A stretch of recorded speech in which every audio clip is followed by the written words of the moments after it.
ముందుగా ఖమ్మం జిల్లా భూమిపుత్రుడుగా నాకన్నా ముందు అక్క అక్కడికి వెళ్ళింది. యాక్చువల్గా మేమందరం ఉండాల్సి ఉంటే నాకు ఆరోగ్య కారణాల రీత్యా నేను వెళ్ళలేదు. ముందుగా మా జిల్లా పేద ప్రజల కోసం అకుంఠిత దీక్షతో పోరాటం జరుపుతున్న నిరవధిక నిరాదీక్ష చేస్తున్న కవితక్కకి జై తెలంగాణ చెప్తూ, చాలా మంది మిత్రులు వస్తుంటే ఏంటి నువ్వు జాగృతిలో జాయిన్ అవుతున్నావా, కవితక్క పార్టీలో జాయిన్ అవుతున్నావా అని చెప్పారు.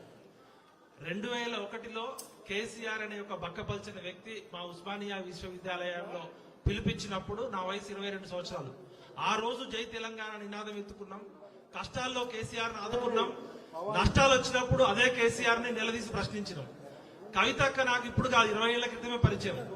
చాలా మంది టీవీ ఛానల్ చూస్తూ ఇప్పుడు కవితక్క చెప్తున్న విషయాలు అన్ని వింటున్నారు. దయచేసి డిస్టర్బ్ చేయకండి. ఇది నేను రాజకీయం కోసమో మోమాటం కోసమో చెప్పట్లేదు. కవితక్క పుట్టింది కేసీఆర్ కుటుంబంలో కావచ్చు, కానీ ఒక మామూలు మహిళ ఎన్ని కష్టాలు పడ్డదో నాకు అన్ని ప్రత్యక్షంగా తెలుసు. ఎందుకంటే కవితక్క అమెరికా నుంచి వచ్చినాక తెలంగాణ పౌర సమాజం నుంచి ఒక పేపర్ ఛానల్ పెట్టాలని చెప్పి నేను పరిచయం కావడం జరిగింది. ఆ కష్టాలు నష్టాలు అన్ని తర్వాత చెప్తా. గానీ ఈ రోజు నేను ఇక్కడికి రావడానికి ప్రధాన కారణం కేసీఆర్ కూతురుగా తాను రాజకీయాల్లోకి రావచ్చు, తెలంగాణ జాగృతిగా మనం పరిచయం కావచ్చు, బతుకమ్మగా పరిచయం కావచ్చు. కానీ ఈ రోజు తెలంగాణ కష్టాల్లో ఉంటే ఏ రాజకీయ పార్టీ పోరాటం చేయకుండా ఓన్లీ నుమాయిష్, మన నాంపల్లిలో ఎగ్జిబిషన్ జరిగినట్టు ఎగ్జిబిషన్ కి పోయొచ్చినట్టు పోయేస్తున్నారు. నిన్న నేను 12 గంటలకి ఖమ్మం చేరుకొని అక్కడ దీక్షా శిబిరం దగ్గర గానీ అంబేద్కర్ భవన్ దగ్గర ఉంటే, నేను ఒక మామూలు మధ్యతరగతి కుటుంబంలో పుట్టి నాకు కూడా సొంత ఇల్లు లేదు. అలాంటి నేనే ఒక 5-6 గంటలు అక్కడ ఉండలేకపోయినా.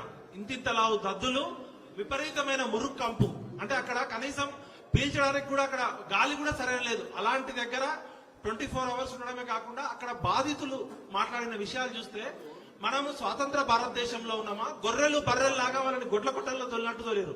నాకే బాధ అనిపించింది. అలాంటిది అక్క, మీకు హ్యాట్స్ ఆఫ్. రాజకీయాలు సమాజం ఏమవుతుందో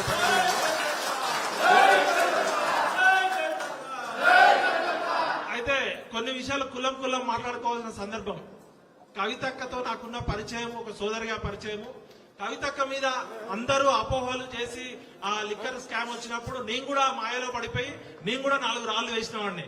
అక్క దానికి క్షమాపణ చెప్తున్నా. అయితే కోర్టులు తేల్చాలి, కోర్టులు అనేది తేల్చాలి. ఈ రోజు సిబిఐ కోర్టు అనేది చెప్పింది కవితక్క క్లీన్ చిట్ ఇచ్చింది అనేది. ఆ వివరాలు మళ్ళీ పక్కకి పెడితే ఉన్నది ఉన్నట్టు కుండ బద్దలు కొట్టినట్టు మాట్లాడడం అనేది మా నాన్నగారు నాకు ఇచ్చినది.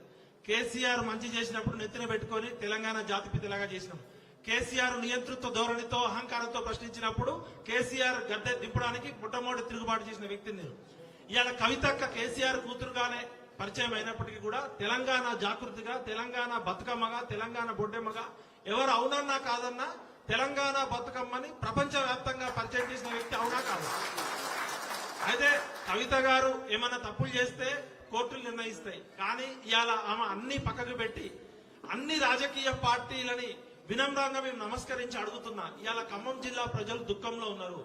మంది కొంపలు కూల్చే మంత్రులు, 3 మంత్రులు అక్కడ మంది కొంపలు కూల్చే ముఖ్యమంత్రులు ఇవాళ తెలంగాణని రాక్షసులు రామాయణ మహాభారత కాలంలో ఉన్నారని విన్నాం. కానీ ఇలా ఖమ్మం జిల్లా వెలుగుమట్లలో 3 రాక్షసులు ఆ పేద ప్రజల ఉసురు తీసుకుంటున్నారు. అలాంటి సమయంలో ఏ రాజకీయ పార్టీ చేయలేని సాహసం ఒక కవితక్క ఆడబిడ్డగా అక్కడికి వెళ్లి చేసింది. దూత్ కా దూత్, పానీ కా పానీ. కవితక్క మంచి చేస్తే నెత్తిన పెట్టుకున్నాం, కవితక్క తప్పు చేస్తే బరాబర్ అడుగుతాం. కాబట్టి కవితక్క ఈ రోజు ఇక్కడ ఒక జాగృతి పార్టీలో జాయిన్ కావడానికో, జాగృతి సంస్థలో జాయిన్ కావడానికో, కవితక్క డప్పు కొట్టడానికో నేను ఇక్కడ రాలే. కవితక్క మంచి పని చేస్తుందని నా హృదయపూర్వకంగా నమ్మి ఇక్కడికి రావడం నా బాధ్యత కాబట్టి వచ్చాను. చాలా మంది మా జర్నలిస్ట్ మిత్రులు, లేకపోతే కేసీఆర్ కుటుంబాన్ని వ్యతిరేకించే మిత్రులు, లేకపోతే కవితక్క అంటే పడనోళ్ళు చాలా మంది బిడ్డలు కూడా అమ్ముడు పోయిండు, ఇంకా ట్రోలింగ్ స్టార్ట్ చేస్తారు. మీరు ఎవరేమనుకో అనుకోండి భయ్, నా మనస్సాక్షికి నేను సాక్ష్యం. ఒకటే చెప్తున్నా, మోహరించిన సైన్యాలనైనా ఆపవచ్చు కానీ ముహూర్త వాసనమైన ఆలోచనలు ఎవరూ ఆపలేరు. ఈ రోజు తెలంగాణ ప్రమాదంలో ఉంది, తెలంగాణ ఆపదలో ఉంది. మనందరం చేయలేని ఒక సాహసమైన ప్రక్రియ 24 గంటల పాటు ఖమ్మంలో ఉండి చుక్క నీరు కూడా ముక్కకుండా నిరవధిక నిరాదీక్ష చేసిన కవితకు జై చెప్తూ, మా అన్న విశారదాన్ మహారాజ్ ఎక్కడున్నాడో ప్రభుత్వం ఇమీడియట్ గా చెప్పాలి. తెల్లవారుజామున 3 గంటల నుంచి పోలీసులు, ఒక 100 మంది పోలీసులు నిద్రలో ఉంటే ఒక గాజా మీదనో ఒక ఇజ్రాయిల్ పాలస్తీనా మీద పడినట్టు 5 గంటలకి మగ పోలీసులు లేకుండా అమానుషంగా ఒక ఆడబిడ్డని ఈడ్చుకుపోయారు. ఇప్పుడు విశారదన్ మహారాజు గారి ఆరోగ్యం పరిస్థితి బాగాలేదు. విశారదన్ మహారాజు గారిని ఎత్తుకపోయి దాదాపు 5-6 గంటలు అవుతుంది. ఇంతవరకు పోలీస్ డిపార్ట్మెంట్ నుంచి ఎటువంటి ఇన్ఫర్మేషన్ లేదు. ఆయన ఆరోగ్యం బాగాలేదు. ఆయన ఇప్పటికే 10,000 కిలోమీటర్లు 50,000 కిలోమీటర్లు యాత్ర చేసిండు. నిన్నటి నుంచి పచ్చి నీళ్లు కూడా ముట్టుకోలేదు. కాబట్టి విశారదన్ మహారాజు గారు ఆచూకీ చెప్పాలని ఇమీడియట్ గా నేను తెలంగాణ పౌర సమాజం నుంచి డిమాండ్ చేస్తూ, ఇక వెలుగుమట్ల విషయానికి వచ్చినప్పుడు ఒక జర్నలిస్ట్ గా